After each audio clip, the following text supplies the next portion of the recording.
মাল কয়টা দিছিলি? কয়টা ছিল মন নাই। দুইটা না তিনটা? কি খাইছস তুই? বাসি খাইছস? বাসি হ্যাঁ হ্যাঁ বাসির সাথে বাসি খাইছস? গাঁজা খাইয়া গেছে টাল হইয়া। গাঁজার কি পাওয়ার? একটু খাইলে ঠিক হবে না। খাইয়ে খাই না, ভালো তা খা। না মিষ্টি জিনিস খাওয়া যাবে না। মিষ্টি জিনিস খাইলে কি হবে? আমি পাগল হয়ে গেলাম তুই ভাই। এখন ঠিক আছিস না আগের থেকে? না। চাটনি খাওয়ার পরও ঠিক হয় নাই? না না চাটনি আন ভাই।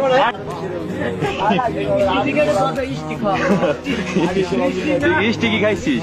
স্টিক খাইছস? ওই তো বইকে খাওয়াইছে। কিসের বইরে খাওয়াইছে? সিগারেটের ভিতরে ভরে খাওয়াইছে? হ্যাঁ হ্যাঁ টান দিছে কেমনে? কেমনে টান দিছে? যদি তুই এমন করে দোষ আমার কয় টান দে। হ্যাঁ, পরে? ঘরে দিছি টান। কয়টা দিছি? প্রথম হলো কেটা জানি আইলো আইসে একটা ভয় দিল। তোর কি হসপিটালে নেওয়া লাগবে এখন? ভাই ফরিদপুর যাবি?